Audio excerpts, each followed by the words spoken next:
Super prime ചർച്ച തുടരുന്നു. Shri B Gopalakrishnan, ഇവിടെ മോദി സർക്കാരിനെ പറ്റി CPM-ഉം ഈ ഇടത് സർക്കാരിലെ മന്ത്രിമാരടക്കമുള്ളവരും മുഖ്യമന്ത്രി അടക്കമുള്ളവരും ഒക്കെ വിമർശിക്കുന്നൊരു കാര്യമുള്ളത്, നിങ്ങൾ കേന്ദ്രത്തിൽ അധികാരത്തിൽ വന്നതിന് ശേഷം എല്ലാ സംവിധാനങ്ങളെയും എല്ലാ ഔദ്യോഗിക സംവിധാനങ്ങളെയും ദുരുപയോഗം ചെയ്യുന്നു, നിങ്ങളുടെ കാൽക്കീഴിലാക്കുന്നു, അങ്ങനെയാണ്. അപ്പോൾ ഇവിടെ അങ്ങനെയല്ല. ഈ സംവിധാനങ്ങളെല്ലാം സ്വതന്ത്രമായി പ്രവർത്തിക്കുന്ന, അങ്ങേയറ്റം ജനാധിപത്യപരമായി പ്രവർത്തിക്കുന്ന ഒരു അന്തരീക്ഷം കേരളത്തിലുണ്ട് എങ്കിൽ ഈ വനിതാ കമ്മീഷൻ ഈ വിഷയത്തിൽ ഇടപെടുമോ? കാരണം ഇന്നിപ്പോൾ ഷാഫി മാധ്യമങ്ങളെ കണ്ടപ്പോൾ പറയുകയുണ്ടായി, വനിതാ കമ്മീഷൻ സ്വമേധയാ ഈ വിഷയത്തിൽ ഇടപെടുമെന്നാണ് ഞങ്ങൾ കരുതിയത്. പക്ഷേ ഈ പറയുന്ന പാലക്കാട് ആ പാർട്ടിയുമായി ബന്ധപ്പെട്ടൊരു വിവാദമുണ്ടായപ്പോൾ വനിതാ കമ്മീഷൻ അധ്യക്ഷ പറഞ്ഞത് ഞാനാണെങ്കിലും പാർട്ടിയിലാണ് പരാതി കൊടുക്കുക. അപ്പോൾ അത്തരമൊരു അഭിപ്രായമായിരിക്കുമോ ഈ വിഷയത്തിലും അവർക്കുണ്ടാവുക എന്ന് ഞങ്ങൾ കാത്തിരിക്കുന്നു. എന്നാൽ ഞങ്ങൾ അങ്ങോട്ട് സമീപിക്കും. ഇന്നിപ്പോൾ രമ്യയും കുറച്ചു മുമ്പ് പറഞ്ഞത് താങ്കൾ കേട്ടു, വനിതാ കമ്മീഷൻ ഇടപെടുമെന്നും കരുതിയെന്ന്. അപ്പോൾ മോദി ഭരണത്തിന് ബദലായി രാജ്യത്ത് തന്നെ മാതൃകാപരമായി പ്രവർത്തിക്കുന്ന കേരളത്തിൽ എന്തുകൊണ്ടാണ് ഈ സംവിധാനങ്ങൾ അങ്ങനെ പ്രവർത്തനക്ഷമമാകാതിരിക്കുന്നത്? താങ്കളുടെ ചോദ്യത്തിലെ ആദ്യ പരാമർശം ഞാൻ എതിർക്കുകയാണ്. മോദി ഭരണത്തിൽ ഒരു സ്ഥാപനത്തെയും തകർത്തിട്ടില്ല. ഇന്ന് ജനാധിപത്യമുള്ളതുകൊണ്ടാണ് ഞാനും നിങ്ങളും CPM-കാരും മോദിയെ കള്ളനെന്നും മോദിയെ ദളിത് വിരുദ്ധനെന്നും എല്ലാം ഇങ്ങനെ പറയുന്നത്. ഒരു സ്ഥാപനവും തകർക്കപ്പെട്ടിട്ടില്ലെന്ന് മാത്രമല്ല, കേരളത്തിലെ ഇന്ത്യയിലെ ജനാധിപത്യത്തിന്, വിമർശിക്കാനുള്ള അധികാരത്തിന്, വിമർശിക്കുവാനുള്ള സ്വാതന്ത്ര്യത്തിന് കൂടുതൽ ശക്തിയാണ് ഇപ്പോൾ ഇവിടെ ഉള്ളത്. ഇനി ദളിത് വിഭാഗത്തിൽപ്പെട്ട ആളുകളുടെ കാര്യത്തിലാണെങ്കിൽ തന്നെ ഇന്ത്യയിൽ ഏറ്റവും കൂടുതൽ ദളിത് വിഭാഗത്തിൽപ്പെട്ടവർ BJP-യിലാണ്. പക്ഷേ ഞാൻ വേണുവിൻ്റെ ചോദ്യത്തിൻ്റെ ഉത്തരത്തിൻ്റെ കൂടെ മറ്റൊരു പ്രധാനപ്പെട്ട കാര്യം പറയാൻ ആഗ്രഹിക്കുന്നു. ഇതിപ്പോൾ ഗുജറാത്തിലാണ് നടന്നതെങ്കിൽ, ഇത് UP-യിലാണ് നടന്നതെങ്കിൽ, ഇത് രാജസ്ഥാനിലാണ് നടന്നതെങ്കിൽ നിങ്ങൾ ആലോചിച്ചത് ഇപ്പോൾ ഇതായിരുന്നുവെങ്കിൽ കേരളത്തിലെ രാഷ്ട്രീയ മണ്ഡലത്തിൽ നിറഞ്ഞു നിൽക്കുന്ന ചർച്ച ഇത് മാത്രമാകുമായിരുന്നു. പക്ഷേ എത്ര മനോഹരമായിട്ടാണ് അഡ്വക്കേറ്റ് ആശ അതിനെ രാഷ്ട്രീയവൽക്കരിച്ചത്. ഞങ്ങളാരും രാഷ്ട്രീയവൽക്കരിച്ചില്ല. ആശയുടെ നാവിൻ്റെ മൂർച്ച കുറഞ്ഞു പോയത് അതൊരു സഖാവായതുകൊണ്ടല്ലേ? ഇരയുടെ പീഡനത്തിൻ്റെ വേദന അറിയാതെ പോയത് അത് വിജയരാഘവനായതുകൊണ്ടല്ലേ? വാസ്തവത്തിൽ ഇവിടെയാണ് മലയാളിയുടെ പ്രധാനപ്പെട്ട ചില സാംസ്കാരിക നായകരുടെ, ഈ ആശയടക്കമുള്ള വനിതാ വിമോചകരുടെയൊക്കെ ഹിപ്പോക്രസി തുറന്നു കാണിക്കുന്നത്. ആ ഹിപ്പോക്രസിയെ തുറന്നു കാണിക്കുവാൻ മാതൃഭൂമിയിലൂടെ, അല്ലെങ്കിൽ ഈ വിഷയത്തെ മറ്റു പലരും തമസ്കരിച്ച ഈ വിഷയത്തെ ഉയർത്തി കാണിക്കാൻ ശ്രമിച്ച മാതൃഭൂമിയുടെ ഈ അവതരണത്തെ അങ്ങേയറ്റം അഭിനന്ദിക്കുന്നതിൻ്റെ കൂടെ ഞാൻ ഒന്നും കൂടി പറയാൻ ആഗ്രഹിക്കുന്നു. വനിതാ കമ്മീഷൻ ഒരു ചുക്കും ചെയ്യില്ല ഈ കേരളത്തിൽ. വനിതാ കമ്മീഷൻ എന്ന് മാത്രമല്ല, ഇവിടുത്തെ സാംസ്കാരിക നായകന്മാർ ഒരു പിണ്ണാക്കം ചെയ്യില്ല, ഒരക്ഷരം മിണ്ടില്ല. കാരണം ഇവരൊക്കെ അവാർഡ് കിട്ടാനും ഇവരൊക്കെ ഈ ഗവൺമെൻറ്റിൻ്റെ ദാസന്മാരായി നടക്കുകയാണ്. ഞാനിപ്പോൾ നിങ്ങളോട് സംസാരിക്കുന്നത് കണ്ണൂരിൽ നിന്ന്.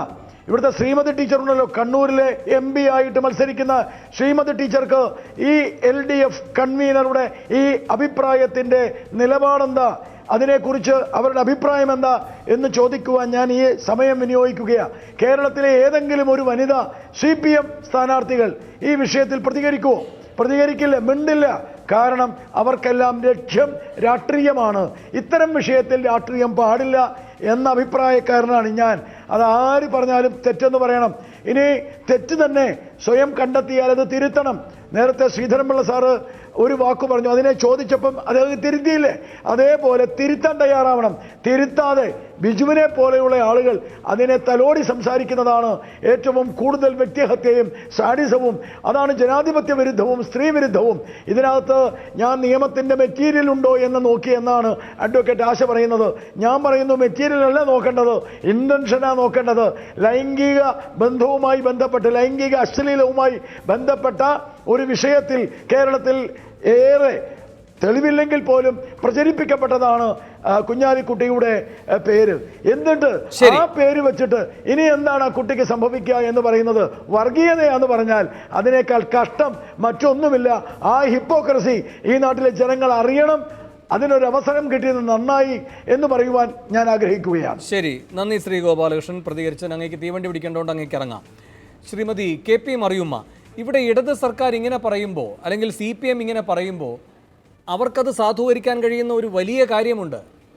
VS അച്യുതാനന്ദൻ തുടർച്ചയായി സജീവമാക്കി നിലനിർത്തിക്കൊണ്ടിരിക്കുന്ന ഒരു കേസാണ് ഐസ്ക്രീം കേസ്. ഇപ്പോഴും കോഴിക്കോട്ടെ ബന്ധപ്പെട്ട കോടതികളിൽ അതുമായി ബന്ധപ്പെട്ട നിയമ പോരാട്ടം VS നടത്തുന്നുണ്ട്. അപ്പോൾ ഈ സർക്കാർ എടുത്ത നിലപാട് ഇപ്പോൾ എല്ലാവർക്കും അറിയുന്നതല്ലേ. ഇതൊരു പഴയ കേസാണ്, ഇതിൽ തെളിവുകളൊന്നുമില്ല. അപ്പോൾ VS അച്യുതാനന്ദനെതിരെ പോലും നിലപാടെടുത്ത് കുഞ്ഞാലിക്കുട്ടിയെ സംരക്ഷിച്ച ഒരു സർക്കാരാണിത്. അപ്പോൾ ആ കുഞ്ഞാലിക്കുട്ടി അവഹേളിക്കുന്ന ഒരു നടപടി ഉണ്ടാകുമോ CPM-ന്റെ ഭാഗത്തു നിന്ന്? ഇതാണ് ഭംഗ്യന്തരേണ അവർ ചോദിക്കുന്നത്. ശ്രീമതി KP മറിയുമ്മ. ഹലോ വേണു, ആശ വല്ലാണ്ട് ഒരു കൊട്ടൽ കൊട്ടിപ്പോയി, മറുപടി കേൾക്കാൻ ആളില്ല. ഇവിടെ 3 കാര്യമാണ് നമ്മൾ LDF കൺവീനർ ചെയ്തിട്ടുള്ളത്. 1, രമ്യയെ അപമാനിച്ചു. 2, കുഞ്ഞാലിക്കുട്ടിനെ അപമാനിച്ചു. 3, പാണക്കാടിനെ അപമാനിച്ചു.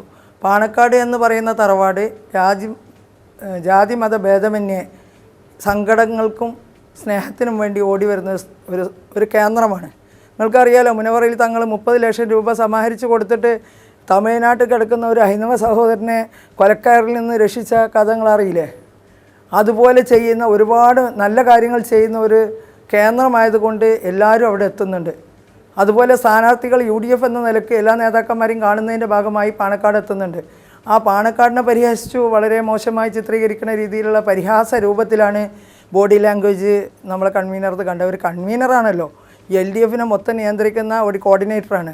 ആ കോർഡിനേറ്റർ വായിൽ നിന്ന് ഇത്ര മോശമായ രീതിയിലൊരു സംസാരം വരിക എന്ന് പറയുന്നത്, അവർ നന്നാവട്ടെ. അവരെത്ര മോശമായിട്ടാണ്, അവരെന്തെങ്കിലും ഒരു സ്ത്രീപീഡനം കടന്നാൽ അവർ പാർട്ടിയാണ് അന്വേഷിക്കുന്നത്, പാർട്ടി കോടതിയാണ് വിധി കൽപ്പിക്കുന്നത്. ശ്രീമതിയും AK ബാലനുമായിരുന്നു MLA-ന്റെ കാര്യം അന്വേഷിച്ചിരുന്നത്. എന്നിട്ട് എന്താ ഉണ്ടായത്? തെറ്റുകാരെല്ലാം മാറ്റി നിർത്തി അല്ലേ? ശരി. അതുപോലെ എനിക്കൊരു ഇടവേളയിലേക്ക് പോകേണ്ടതാണ്, പക്ഷേ ആ ഇടവേള അവസാനത്തേക്ക് മാറ്റുകയാണ്. ശ്രീ അനിൽകുമാറിലേക്ക് ഒരിക്കൽ കൂടി ഞാൻ വരികയാണ്. ശ്രീ അനിൽകുമാർ, അങ്ങ് പറയുന്നു ഈ കേരളം ഇതിനെതിരെ വിധി എഴുതും, ഇതൊരു വികാരമായി ഉൾക്കൊണ്ടുകൊണ്ട് എന്ന്. ഗോപാലകൃഷ്ണൻ പറഞ്ഞ കാര്യം വളരെ പ്രധാനമാണ്, അതാണ് പരമാർത്ഥവും. ഇവിടെ CPM മൗനത്തിലേക്ക് പോയാൽ ആ പാർട്ടി മാത്രമല്ല മൗനത്തിലേക്ക് പോകുന്നത്. അതിൻ്റെ ഒരു സാംസ്കാരിക മേഖലയുണ്ട്, അതിൻ്റെ ഒരു പൊതുസംവാദ തലത്തിൻ്റെ വളരെ വൈവിധ്യത്തോടെ പ്രവർത്തിക്കുന്ന രംഗങ്ങളുണ്ട്. ഇവിടങ്ങളിലേക്കൊക്കെ അതൊരു പകർച്ചവ്യാധി പോലെ പടരും, അതൊരു മഹാമൗനമായി മാറും.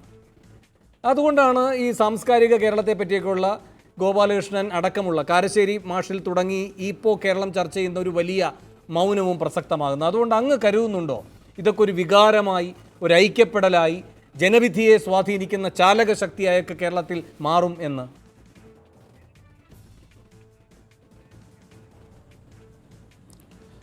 ഞാൻ സൂചിപ്പിക്കട്ടെ, ഇതിനകത്ത് CPM എടുക്കുന്ന ചില നിലപാടുകളാണ് നമ്മളെ അത്ഭുതപ്പെടുത്തുന്നത്. ഇതൊരു രാഷ്ട്രീയ വിഷയമായി കോൺഗ്രസ് കൊണ്ടുവന്നതല്ല, രാഷ്ട്രീയ വിഷയമാക്കണം എന്നും ആഗ്രഹിക്കുന്നില്ല. പക്ഷേ ഇത്തരത്തിലുള്ള ആക്രമണങ്ങളെ പ്രതിരോധിക്കുവാൻ നമുക്ക് ഉപയോഗിക്കാവുന്ന ഒരുപാട് കാര്യങ്ങളുണ്ട്. ആ ആക്രമണങ്ങളെ പ്രതിരോധിക്കുന്നതിന് വേണ്ടിയുള്ള ഒരു ജനകീയമായ ഒരു നിര ഉണ്ടാക്കുക എന്നുള്ള, ആ ജനകീയ നിര വരുമ്പോൾ ഒരു തെരഞ്ഞെടുപ്പ് രംഗത്താവുമ്പോൾ ആ തെരഞ്ഞെടുപ്പിനെയും നമുക്ക് അതിലേക്ക് കൊണ്ടുവരാം എന്നുള്ള നിലയ്ക്കാണ് ഞാൻ സൂചിപ്പിച്ചത്. പക്ഷേ ഇവിടുത്തെ ഒരു കാര്യം, ഏത് കാര്യത്തെക്കുറിച്ചായാലും നരേന്ദ്രമോദി ഗവൺമെൻറ്റിനെ കുറിച്ച് ശ്രീ വേണു സൂചിപ്പിച്ചു, ഇവിടെ ഭരണഘടനാ സ്ഥാപനങ്ങളെപ്പോലും അവരുടെ താല്പര്യങ്ങൾക്കനുസരിച്ച്, ജുഡീഷ്യറി ആവട്ടെ, അതല്ലെങ്കിൽ നമ്മുടെ ആദായ നികുതി വകുപ്പാവട്ടെ, അതല്ലെങ്കിൽ CBI ആവട്ടെ, ഒരു 5 വർഷക്കാലം കൊണ്ട് മുൻകാലങ്ങളിലൊന്നും ഇന്ത്യ ദർശിക്കാത്ത രീതിയിലുള്ള ഭരണഘടനാ സ്ഥാപനങ്ങളെ പോലും BJP-യുടെ താല്പര്യങ്ങൾക്ക് വേണ്ടി വിനിയോഗിക്കുന്നു. കേരളത്തിലും ഇവിടെ ചെയ്യുന്നു. ഏറ്റവും ഒടുവിലായി പറഞ്ഞത് ഈ തീരുമാനത്തിൽ വിജയരാഘവൻ പറഞ്ഞ തീരുമാനം അതോടുകൂടി അവസാനിപ്പിക്കുന്നു എന്ന് കോടിയേരി ബാലകൃഷ്ണൻ പറയുന്നു. ഇവരങ്ങനെ തീരുമാനിക്കാൻ പറ്റുമോ? ഈ ഒരു സബ്ജക്റ്റ് ഇത്രയും പ്രധാനപ്പെട്ട കേരളം ചർച്ച ചെയ്യുമ്പോൾ അവരങ്ങ് ചർച്ച ചെയ്ത് ഇത് അവസാനിച്ചു എന്ന് പറഞ്ഞ് അവസാനിപ്പിക്കേണ്ട ഒന്നാണോ ഈ വിഷയം? അത് പൊതുസമൂഹം ചർച്ച ചെയ്യേണ്ട ഒന്നല്ലേ? ഇത് ഒരു പെൺകുട്ടിക്ക് ഉണ്ടായിട്ടുള്ള ഈ ഒരു പ്രയാസത്തിന് ഒരു അല്പം മാന്യതയുണ്ടെങ്കിൽ, ഒരു ഖേദപ്രകടനമെങ്കിലും നടത്താനുള്ള ഒരു മാന്യത ഇടതുപക്ഷ പ്രസ്ഥാനങ്ങളുടെ ഭാഗത്തുനിന്ന്, ഇടതുപക്ഷ നേതാക്കളുടെ ഭാഗത്തുനിന്ന് ഉണ്ടാകേണ്ടതല്ലേ? അത് തിരിച്ചറിയാൻ ഇവർ കഴിയുന്നില്ല എന്നുള്ളത് കൊണ്ടാണ്. ജനങ്ങൾ ഇത് തിരിച്ചറിയും. അതുകൊണ്ട് തന്നെ ഈ തെരഞ്ഞെടുപ്പിൽ ഇത്തരം കാര്യങ്ങളൊക്കെ ജനങ്ങളുടെ മനസ്സുകളിൽ വിധി എഴുതുന്ന സമയത്ത് ഉണ്ടാകും എന്ന് ഞാൻ സൂചിപ്പിക്കാനുള്ള കാര്യം അതുകൊണ്ട് തന്നെ അതുണ്ടാകുമെന്ന് തന്നെയാണ് ഞാൻ ഉറച്ച് വിശ്വസിക്കുന്നത്.